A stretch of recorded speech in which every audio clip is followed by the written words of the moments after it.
Hello दोस्तों, high blood pressure यानी high BP वाले पेशेंट्स में अक्सर अलग अलग तरह की सलाह आपको मिलती है। बहुत सारे लोग आपको अलग अलग तरह की एडवाइस देते हैं, कुछ सही कुछ गलत। आज हम डिस्कस करेंगे कुछ ऐसी गलत सलाहों के बारे में जो अक्सर आपको मिलती है, जिन्हें डिस्कस करने का पर्पज़ ये है कि इन गलत सलाहों को आप फॉलो ना करें और अपनी लाइफ को ना बिगाड़ें। ये इस टॉपिक का सेकेंड पार्ट है। फर्स्ट पार्ट में कुछ मिसकंसेप्शन, मिथ्स या रॉन्ग एडवाइसेस पर हमने बात करी थी। आज उसी डिस्कशन को कंटिन्यू करेंगे और कुछ और मिसकंसेप्शंस या मिथ्स पर बात करेंगे। टॉपिक पर जाने से पहले जो लोग हमारे चैनल पर नए हैं उन्हें रिक्वेस्ट करूँगा कि चैनल को सब्सक्राइब करें, वीडियोस को लाइक करें, शेयर करें, फॉलो करें, कमेंट करें, पूरा देखें। टॉपिक इंपॉर्टेंट है, एंड तक देखिएगा। चलिए शुरू करते हैं पॉइंट। सबसे पहला, कुछ लोग को लगता है कि हर बीपी की मेडिसिन सेम है। At the end of the day दवा का पर्पज़ ये है कि बीपी कम होना चाहिए, चाहे कैसे भी हो, इससे कोई फर्क नहीं पड़ता। ऐसा नहीं है। हर अलग अलग व्यक्ति की अलग अलग रिक्वायरमेंट्स होती है, बॉडी की अलग अलग बीमारियों के हिसाब से उसकी दवाइयाँ कौन सी उसके लिए अच्छी है, कौन सी बुरी, इसका निर्धारण होता है। अगर हम हर व्यक्ति को एक ही तरह की दवा देने का प्रयास करेंगे तो ये गलत होगा। कई पेशेंट्स में, डायबिटिक पेशेंट में एसी इनहिबिटर्स या आरबीज बेटर रहते हैं, कई माइनॉरिटी कम्युनिटीज़ में कुछ और दवाइयाँ बेटर रहती है, कई जगह पे कैल्शियम चैनल ब्लॉकर्स बेटर रहती है। कई लोग को अगर हार्ट फेलियर होता है तो वहाँ आर्नी देना पड़ता है या इलेक्ट्रॉन देना पड़ता है। तो ये दवाइयाँ अलग अलग केस में वेरी करती है। ब्लड प्रेशर की चॉइस जो है, क्या पेशेंट की प्रॉब्लम्स है उस पर डिपेंड करता है, ना कि इस पर कि एक दवा आप सबको दे दोगे तो ब्लड प्रेशर कंट्रोल हो जाएगा। ऐसा नहीं है। यहाँ पे टारगेट सिर्फ ब्लड प्रेशर को कंट्रोल करना नहीं है, यहाँ पेशेंट की प्रॉब्लम्स को कम करना है, उसके मृत्यु दर को कम करना है, उसके हार्ट फेलियर को कम करना है। और इस मामले में एक ब्लैंकेट स्टेटमेंट सबके लिए सूटेबल है, ऐसा नहीं है। इसके अलावा कुछ लोग को ऐसा लगता है कि यदि अगर हमारा ब्लड प्रेशर नॉर्मल हो जाए तो हम दवाइयों को पूरी तरह बंद कर सकते हैं, लाइफस्टाइल चेंजेस को भी बंद कर सकते हैं। पर ऐसा सोचना गलत है। आपकी लाइफस्टाइल चेंजेस तो एटलीस्ट आपको कंटिन्यू करना पड़ेगा। दवा आप कुछ दिन बंद करके देख सकते हो, लेकिन रीचेक करते रहना जरूरी है। अक्सर आप जब दवाइयों को सडनली बंद करते हैं तो बीपी वापस शूटअप होता है और प्रॉब्लम्स हो जाती है। यदि आपका बीपी लो है तो दवाइयों को भी धीरे धीरे करके वापस कम करना चाहिए। ऐसा मत करिए कि सारी दवाई एक दिन बंद कर दिया। आप दवाइयों को कम कर करके देखिए और फिर देखिए कि ब्लड प्रेशर कितना रहता है। यदि सारी दवाइयों को बंद करने से धीरे धीरे विड्रॉ करने के बाद भी बीपी मेंटेन रहता है तो आप बशर्ते दवाइयों को बंद कर सकते हैं। लेकिन अब्रप्टली आपको ऐसा लगता है कि ब्लड प्रेशर मेरा नॉर्मल आ गया, अब सब दवाइयाँ बंद कर दो, तो ये नुकसान होगा। हाँ, डेफिनेटली अगर बीपी बहुत लो है तो काफ़ी दवाइयों को एक बार आपको बंद करनी पड़ेगी। अगर 90-80 से नीचे बीपी आ गया तो बंद करना पड़ेगा। लेकिन अगर मान लीजिए आपका 160 बीपी था और 120 आ गया और आपने सब दवाइयाँ बंद कर दी तो बीपी वापस 160 हो जाएगा। और कई बार ऐसा भी हो सकता है कि 160 के बदले वो 200 चला जाए, जो कि जानलेवा हो सकता है। तो इसके लिए आपको ब्लड प्रेशर की दवाइयों को सडनली बंद नहीं करना है और साथ में खासकर लाइफस्टाइल चेंजेस को भी बंद नहीं करना है, उसको कंटिन्यू रखना है और दवाइयों को धीरे धीरे करके बंद करना है ताकि बीपी सडनली ना बढ़े। इसके अलावा कुछ लोग आपको ये बोलते हैं कि यार ब्लड प्रेशर के लिए स्ट्रेस या मेंटल टेंशन ही सबसे बड़ा कॉज है, रिलैक्स करो बीपी अपने आप ठीक हो जाएगा। ऐसा नहीं है।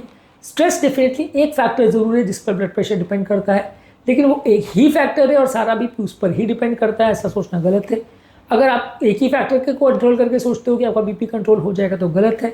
आपको सारे फैक्टर्स पर मेहनत करनी पड़ेगी, सारे फैक्टर्स को ध्यान देना पड़ेगा और एक फैक्टर पर ओवर रिलायंस यदि करते हैं तो आपको उतने अच्छे रिजल्ट्स नहीं मिलेंगे। इसके अलावा कुछ लोग आपको ये सलाह देते हैं कि यदि आपको हाई बीपी का प्रॉब्लम है तो सारी एक्सरसाइज बंद कर देना चाहिए, क्योंकि एक्सरसाइज करने से बीपी शूटअप होता है।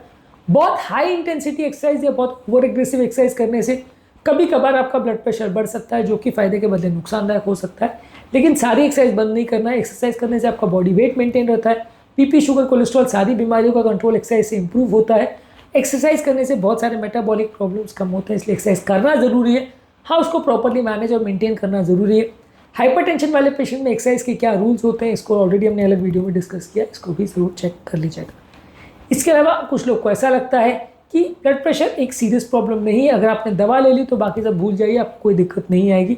ऐसा नहीं है। दवा लेना ज़रूरी है। दवा लेने से बीपी, शुगर, कोलेस्ट्रॉल से रिलेटेड प्रॉब्लम्स होने का चांस कम हो जाता है, ख़त्म नहीं होता। Heart attack, heart failure, kidney का प्रॉब्लम, ब्रेन का प्रॉब्लम, ये सारी चीज़ों का रिस्क दवा लेने से कम होता है, ख़त्म नहीं होता। हर चीज़ों पर आपको ध्यान देने की ज़रूरत है। यदि आप लापरवाही करते हैं और बीमारियों के रिस्क को इग्नोर करते हैं तो अक्सर ही बीमारियाँ कंट्रोलेबल होती हैं, लेकिन जब स्ट्राइक करती हैं तो अक्सर आपको मौका नहीं देती हैं।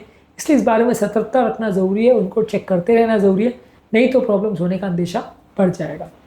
इसके अलावा कुछ लोग आपको सलाह देंगे कि यदि आपको हाई बीपी का प्रॉब्लम है तो चाय पीना बंद कर दीजिए, कैफीन से बीपी बढ़ता है।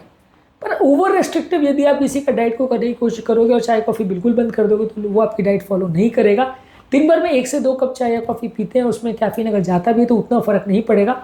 बहुत ज़्यादा मात्रा में जो लोग कैफीन लेते हैं तो उनका ब्लड प्रेशर डेफिनेटली बढ़ता है। तो मैक्सिमम अगर 2 से 3 कप अगर आप चाय पी रहे हो और बहुत ज़्यादा स्ट्रॉन्ग चाय नहीं पी रहे तो एक्सेप्टेबल है।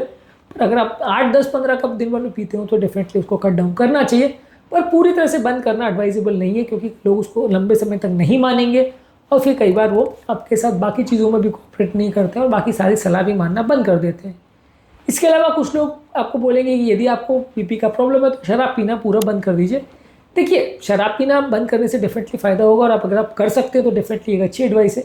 लेकिन कई बार लोग नहीं कर पाते, खासकर जिनको अल्कोहल एडिक्शन होता है, तो वो आपकी सलाह को मानते रहें। इसके लिए कट डाउन करने की बात करिए, धीरे धीरे करके कम करने की बात करिए। यदि कर सकता है बंद तो बंद करने में भलाई है, लेकिन पूरी तरह से बंद ना कर सके वैसे पेशेंट को ओवर फोर्स करने की कोशिश करेंगे तो वो आपकी बाकी सलाह भी नहीं मानेगा। इसलिए थोड़ा सा उनको प्रॉपर समझा करके धीरे धीरे करके कट डाउन करें तो कई बार ज़्यादा फायदा होता है। ओवरऑल ब्लड प्रेशर मैनेजमेंट में एक पर्सनलाइज टारगेट रखने की ज़रूरत है, जहाँ हर व्यक्ति के लिए एक सेम पैटर्न फिट होगा ऐसा ज़रूरी नहीं है। सबको अपने हिसाब से मैनेज और मेंटेन करना पड़ता है। यहाँ पे सिर्फ ब्लड प्रेशर को कंट्रोल नहीं करना है, यहाँ पे पूरी लाइफस्टाइल चेंज करना है, हेल्थ का ध्यान रखना है, मेडिसिन का ध्यान रखना है, स्ट्रेस मैनेजमेंट करना है। ये सारी चीज़ें करने से आपका लॉन्ग टर्म रिस्पॉन्स बेटर आएगा। यदि आप एक आध ही एस्पेक्ट पर फोकस करते हैं तो रिस्पॉन्स उतना अच्छा नहीं आएगा। लोगों के ब्लड प्रेशर को रेगुलरली चेक करते रहना भी ज़रूरी है। यदि आप चेक नहीं करोगे तो अक्सर हाई बीपी की रीडिंग्स मिस हो जाती है और पेशेंट्स को बाद में प्रॉब्लम आती है। बहुत ज़्यादा ज़रूरी है इस मामले में पेशेंट एजुकेशन होना। यदि पेशेंट प्रॉपरली एजुकेटेड होगा तो वो अपनी बीमारी को बेटर वे में मैनेज करेगा और प्रॉब्लम्स कम आएगी। अनएजुकेटेड या पार्शियली एजुकेटेड पेशेंट्स अपनी बीमारी को मैनेज नहीं कर पाते, प्रॉब्लम ज़्यादा होती है। इसलिए पेशेंट्स को प्रॉपरली एजुकेट करना ज़रूरी है। आज के टॉपिक में हमने बात करी कुछ इंपॉर्टेंट एडवाइसेस के बारे में जो हाई ब्लड प्रेशर के पेशेंट्स को दी जाती है। ये सारी एडवाइसेस गलत है और इसको फॉलो करना फ़ायदे के बजाय नुकसानदायक होता है। ये सारी एडवाइस में क्या प्रॉब्लम्स है, उनके क्या इश्यूज़ है, इस पर भी हमने बात करी। इस टॉपिक के फर्स्ट पार्ट में भी हमने कुछ एडवाइसेस पर बात करी थी, उस वीडियो को भी ज़रूर चेकआउट करें। उम्मीद करूँगा कि आज के टॉपिक में कुछ नई बातें जानने को मिली होगी। जो लोग हमारे चैनल पर नए हैं, टॉपिक एंड करने से पहले उन्हें रिक्वेस्ट करूँगा कि चैनल को सब्सक्राइब करें, वीडियोज़ को लाइक करें, शेयर करें, फॉलो करें, कमेंट करें, पूरा